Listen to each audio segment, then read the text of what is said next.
Hey guys, how you going? Hope you're all doing very well. This evening I'm going to be doing another movie review. This movie is a horror comedy from Australia, English language, released in the year 2021, directed by Keir Roach-Turner, and this film is called Wormwood Apocalypse. So Wormwood Apocalypse is a continuation of Wormwood Road of the Dead. You have a zombie virus that has plagued Australia, and in this movie there is a scientific research centre that is being guarded by the military that are trying to come up with a cure. So the main character is a military personnel, and he's tasked with going out to the wilderness and capturing people that have been exposed to the virus but haven't turned yet.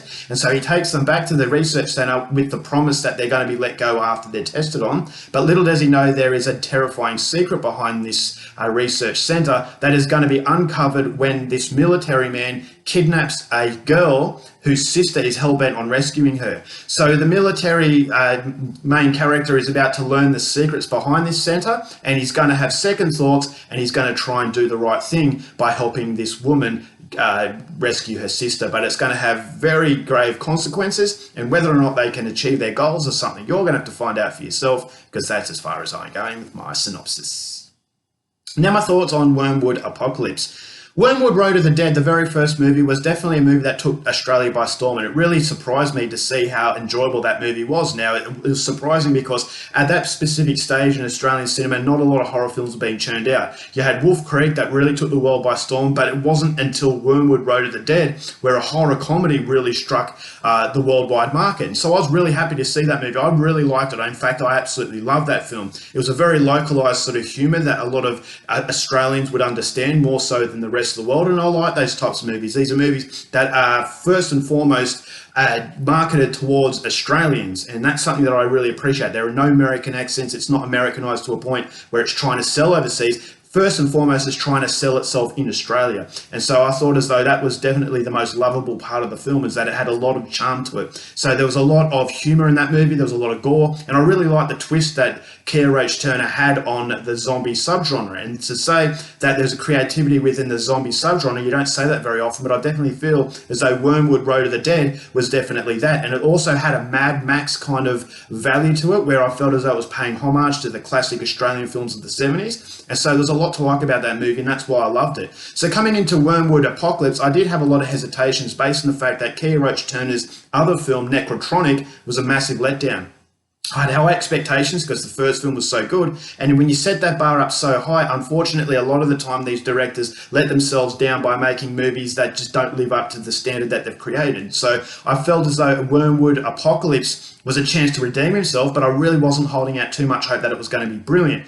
And after watching Wormwood Apocalypse, I will say that it's a step up above Necrotronic, but it still doesn't capture the charm that the first film had, because I don't feel as though it creates enough shadow of its own to actually make it a standalone film, and it's very hard to do that as far as the sequel is concerned. And there are more issues I had with the film that I'll go into a little bit later, but what I liked about Wormwood Apocalypse is that it's a very frenetic film. It's an action-packed film, and so it's not a movie that's taking itself seriously, and it stays true to the tone that the film is. It's a light-hearted, sort of funny, gory film that you would expect from the first movie, so it does possess that same mood. And so that's something I really liked. It's going to pay tribute to the fans of the original, but I felt as though this movie is a lot more frenetic, there's a lot more action, and so the gore effects and everything done, I thought it was a very insane movie, which is something that I wanted from Wormwood. And so it does create its own world, and it stays true to its own world, but this movie just ups the ante as far as the action is concerned. I thought as though some of the comedy really worked. I thought the script was fairly decent. I thought the characters were larger than life, and the villains were larger than life as well. And so I really liked the way the whole story panned out. It was a different story to the first one, again, which is something that I like as far as creativity in a sequel is concerned.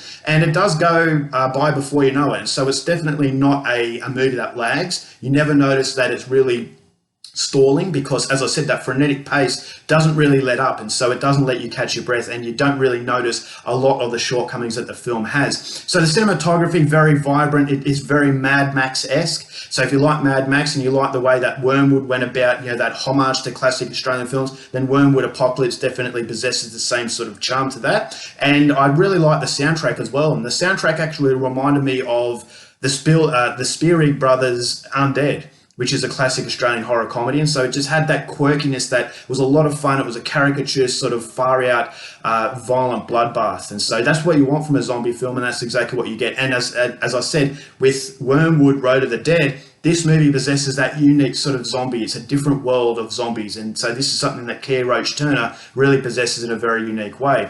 And so they were the positives, and this is why it's definitely a serviceable horror film, but unfortunately there are issues to the movie, and the issues are it's not quite as funny as the first film because the best character in the first movie was killed off. And so in this movie, there is comedy, but it's not quite as consistent as it was in the first movie. So it didn't make me laugh as much as I really wanted it to. So it's definitely more of an action film as opposed to a straight out horror movie or a comedy. And so as far as horror comedy is concerned, I don't really feel as though they juggled the two elements as well as they did in the first film.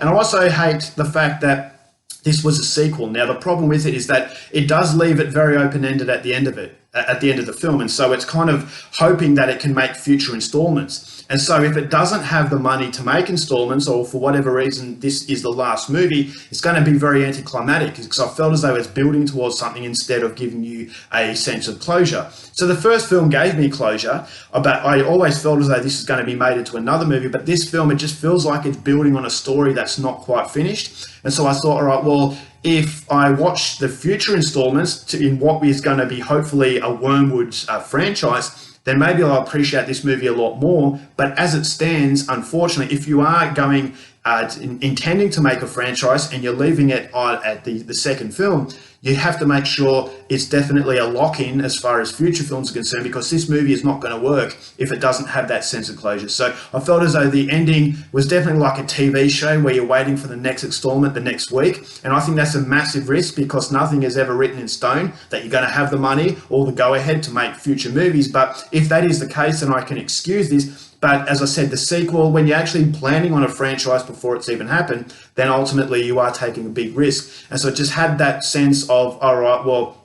it's not yet finished, and so I'm kind of waiting for the next one. So I can't really judge it as well as I really wanted to. But having said that, as I said, it is a movie that is replaying a lot of what you've seen in the first film. I know it's very hard to make a different movie when you're actually basing it in the same world, but I don't feel as though the comedy was there as much as the first film. And because you've seen the first movie and it was so different, this movie possesses a lot of the same sort of thing, so it's not surprising you as much as the first film did. But pushing that aside, still a lot better than Necrotronic. So if you like Wormwood, Road of the Dead, chances are you're going to appreciate what Wormwood Apocalypse has to offer. So overall, for this movie, going to give this one 2.5 stars. Very enjoyable. Go out there and see it. All right, guys, that's it for my review. Hope you enjoyed it. Till next time, keep watching movies, and I'll see you later. Bye.